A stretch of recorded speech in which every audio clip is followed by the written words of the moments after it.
다니엘 8장을 마무리하면서 어제 다니엘이 보았던 순양과 순념소의 환상을 주님께서 친히 깨닫게 해주시는 것을 봅니다.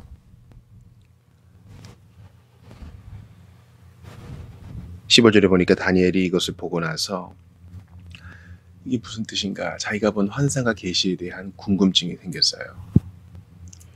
우리가 신앙생활 할 때 호기심을 갖는다는 것은 대단히 중요한 일입니다. 그게 동기가 돼서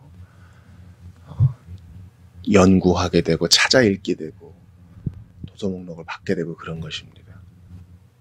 호기심이 없고 알고자 하지 않는데 어떻게 신앙 인격이 개발되고 주님을 향한 지식이 증가할 수 있겠어요?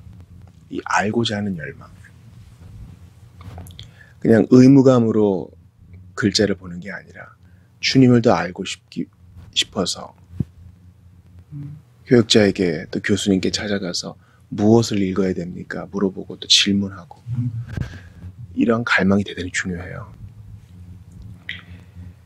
그런데 다니엘이 자기가 본 환상을 알고자 할 때 사람 모양 같은 것이 내 앞에 섰다. 내가 들은즉 올레강 두 언덕 사이에서 사람의 목소리가 이초이르되, 그러면서 그 사람의 목소리가 가브리엘에게 명령하죠. 네가 알게 해줘라.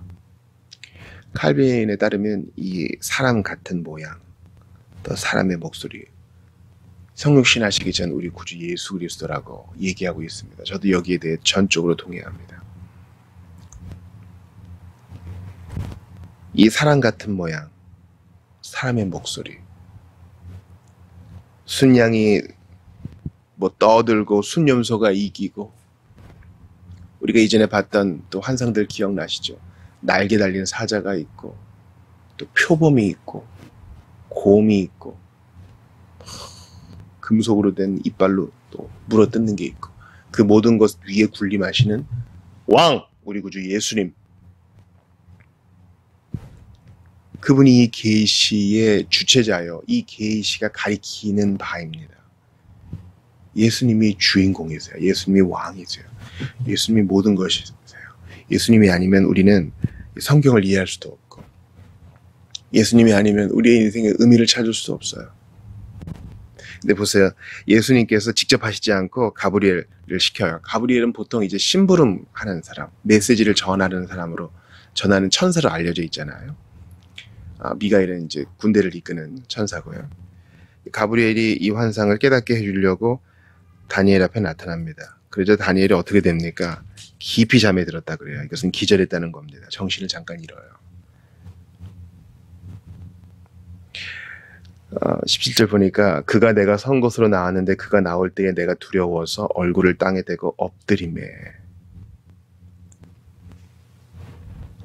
여러분, 우리가 천사만 봐도, 주님의 심부름꾼만 봐도 무서워가지고 얼굴을 땅에 대고 엎드리고 기절도 하고 잠도 들잖아요.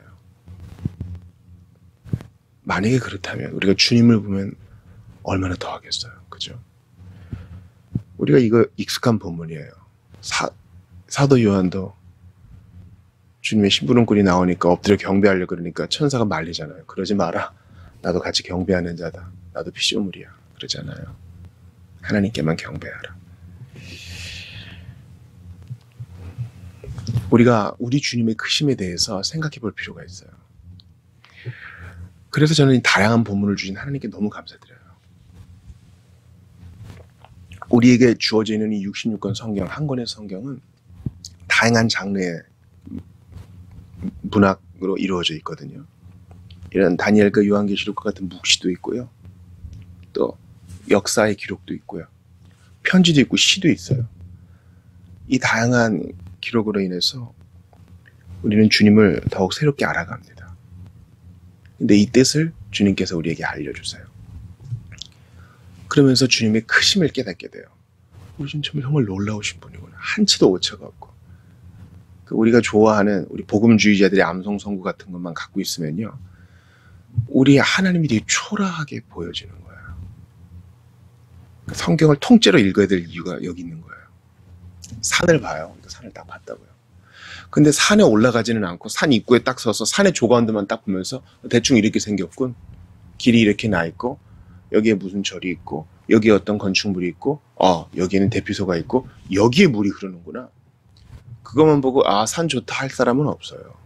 직접 산을 타야죠. 그러면 얼마나 힘든지 이제 알게 돼요. 산을 오르는 사람은요, 여러분 겸손해집니다. 그냥 동네 뒷산 말고요. 큰 산.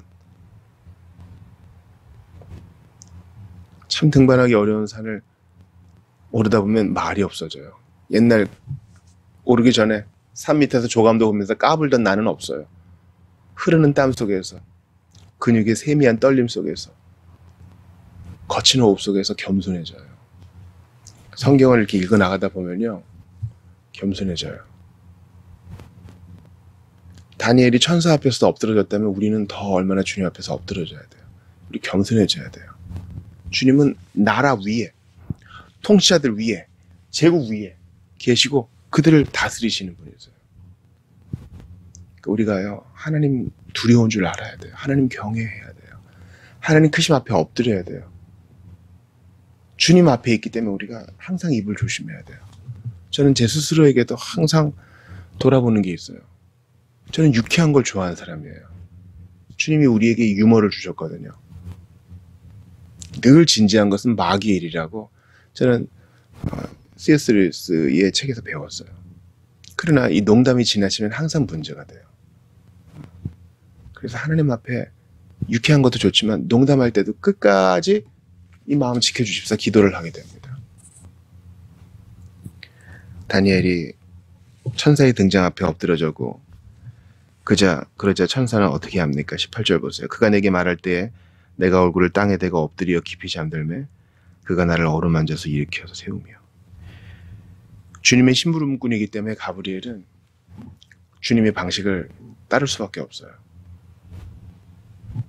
어루만져 일으켜요. 천사는 분명히 우리보다 클 거예요.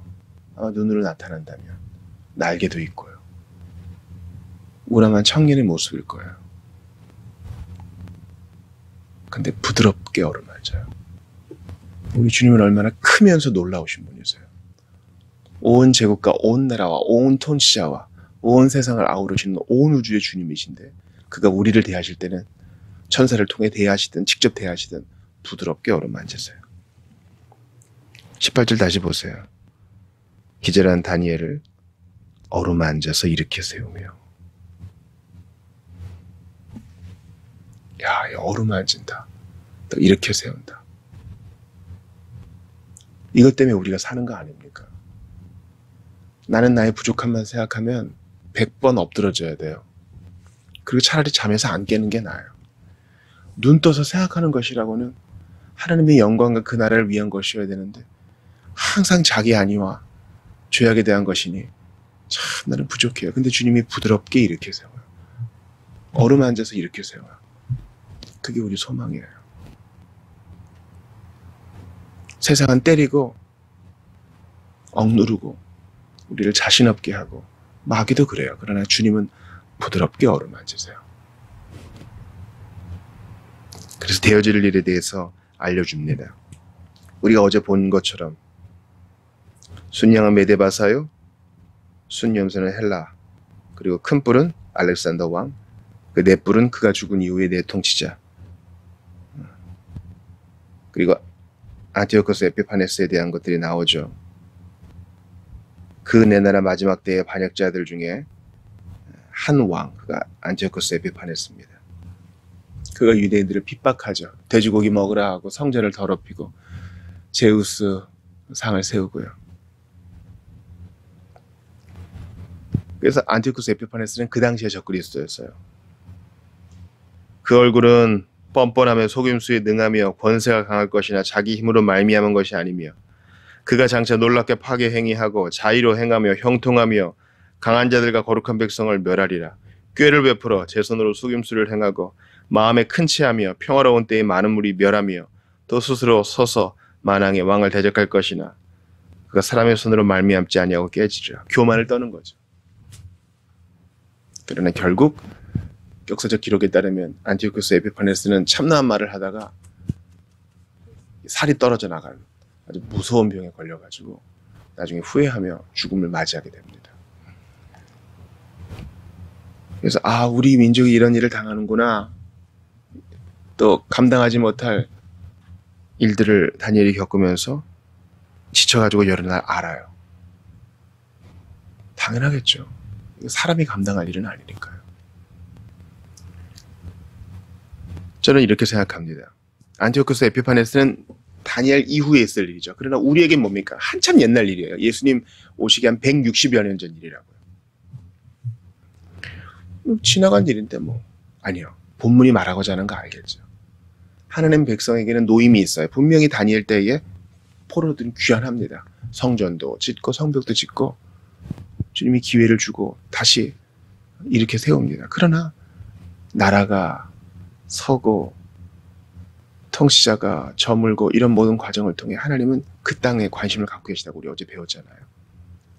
더럽혀진 성전 예배를 정화하시고 동시에 적그리스도가 있을 것을 알려주셔서 우리로 하여금 준비하게 하십니다.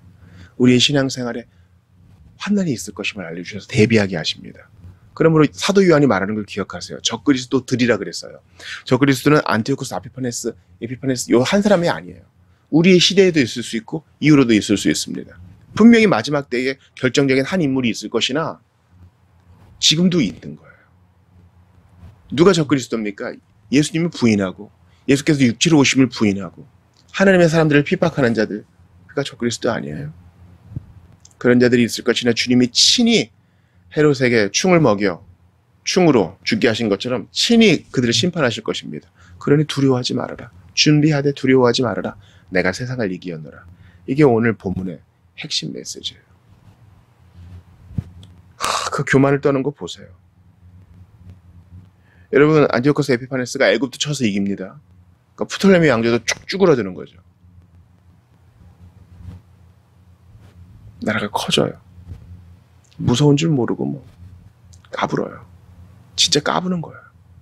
그러나 보세요. 그가 자기 손 힘으로 말미암아 강해진 거 아니다. 하나님은 잠시 잠깐 허용해 주신 거라고요. 뜻이 있으셔서. 그러나 마지막은 후회하며 처참하게 죽음을 맞게 되는 것이에요. 이런 본문을 보면서 여러분 어떤 생각하세요? 요한계시록도 그렇고 이렇게 어두운 것만 얘기하지. 여러 색깔 막 말들도 나오고 천사들이 진노에 일곱 대접 나팔 불고. 우리가 이렇게 편안할 수는 없는 거야. 그런 생각하시죠. 전 세계에 지진 있고 홍수 있고 이상기후 있고 이거 살겠나. 근데 여러분 생각해 보세요. 오늘 본문에 보니까 그가 사람의 손으로 말미암지 아니하고 깨지리라. 주님이 직접 이 악하고 신성모독하는 통치자를 다루세요. 없애버리신다고요. 하나님이 면면에 살아계셔서 개입하시고 역사하신다는 거예요. 여러분께 질문합니다. 우리는요, 불평할 때 이보다 더 좋아지지 않지? 이렇게 불평해요. 근데 이게 하나님의 손으로 말미암은 것이라면 어떡하겠어요? 또 하나, 왜? 이보다 더 나빠지는 건 아니지? 이런 생각 해보셨어요? 이것보다 더 나빠질 수 있는데 마치 누가 경계를 쳐놓은 듯 여기까지만 하는 거지? 전 세계적인 기후 이상, 빙하가 녹아내리고 있다고 해요. 가슴 아픈 일이죠? 근데 여러분 어제 가을 하늘 보셨어요? 어디는 불탄다 그러고 어디는 폭우가 내린다 그러는데 영원히 지속되진 않잖아요. 그 맑은 가을 하늘과 신선한 바람 한 자락을 느끼면서 왜 이보다 더 나빠지는 건 아니지? 통치자들이 득세하고 나쁜 일을 막 벌여도 그 임기는 끝나잖아요. 그리고 때가 되면 주님이 또 법 앞에 심판받게 하시고요. 생각해야 돼요. 잘못은 우리가 저지르고 꾀는 우리가 부리는데 왜 이보다 더 나빠지지는 않는 거지? 여러분, 악인들이 이 세상에 얼마나 많아요. 나도 악인이지만, 나는 구원받은 악인이지만 정말 극악무도하게 나쁜 사람이 있어요. 그렇지 않아요? 근데 이 세계가 보존되고 그들이 일하는 게 마치 여기까지다 누가 막으시는 것 같고 하나님이 어떤 방식으로든 다스리세요. 그러니까 제가 말씀드리는 이것 때문에 수수방관하라는 뜻은 아니에요. 주님께서 신원해 주시기를 여러분 기도해 주셔야 돼요. 분명한 사실은 주님이 일하고 계셔서 이보다 더 나빠지지 않게 하신다는 거예요. 적그리스도가 우리를 유혹하는 상황 가운데서도 우리는 한 줄기 빛을 봅니다. 가정에 따뜻함이 있고 교회에 위로가 있고 신자들의 교제가 있고 복음 전함에 기쁨이 있는 거예요. 하늘 앞에 섰을 때에 말로 다 할 수 없는 달콤함이 있는 거예요. 다니엘은 감당하지 못할 일을 보았으나 여러 날 앓다가 다시 자기의 본직으로 복귀합니다. 일어나서 왕의 일을 보았느니라. 아유 어차피 다 망할 나라예요 이러지 않고 자기 일에 충성해요. 아유 내가 지금 보는 이 일들 어차피 더 행정체계 다 뒤집어지고 새로 시작할 건데 뭐 야 망해버릴까 뭐 이렇게 놓지 않아요. 벨사살 왕 때 자기 일을 하는 거예요. 여러분도 그렇게 하세요. 뭐 적그리스도 나타나고 뭐 정권도 바뀌고 세상도 움직이고 뭐 다 뭐 망한다며 난 놀 거야. 뭐 일은 뭐 AI 시키고 기계가 하겠지. 아니요. 우리는 우리의 일을 감당하며 주님 오실 날을 기다리며 오늘도 우리를 이 자리에 보내시는 주님께 충성하는 거예요. 뭐 죽어라 바쁘게 일만 하는 뜻이 아닙니다. 누리고 감사하면서 오늘도 우리의 직무에 충성하며 우리의 눈은 주님께 우리를 어루만지시고 깨닫게 하시는 주님께 둡시다. 오늘도 삼위 하나님과 교제하시는 여러분 되시기를 바랍니다. 장대에 달린 노뱀처럼 십자가 바라보시고 그리스도를 바라보는 여러분들 되시기를 주의 이름으로 축원합니다. 때로는 말씀이 우리가 감당할 수 없을 때가 많아요. 이게 뭡니까? 이해도 안 되고 답답하고 현실은 각박합니다. 그러나 우리를 어루만지시고 깨닫게 하시고 감당할 만큼 이해하게 하시고 힘을 주시는 주님 바라보면서 이보다 더 나빠지지 않게 하시고 그래서 위로를 주시고 이보다 더 좋아지지 않게 하셔서 우리로 하여금 소망 갖고 주님을 더욱 의지하는 주님만 바라보게 하시는 그분의 지혜에 탐복하면서 살아가는 여러분 되시기를 바랍니다. 기억하세요. 오늘 우리 이 형편 주님의 최선입니다. 하나님의 손에서 나온 것입니다. 아멘으로 받으면서 기쁨으로 믿음으로 인내로 나아가시는 여러분들 되시기를 주의 이름으로 축원합니다.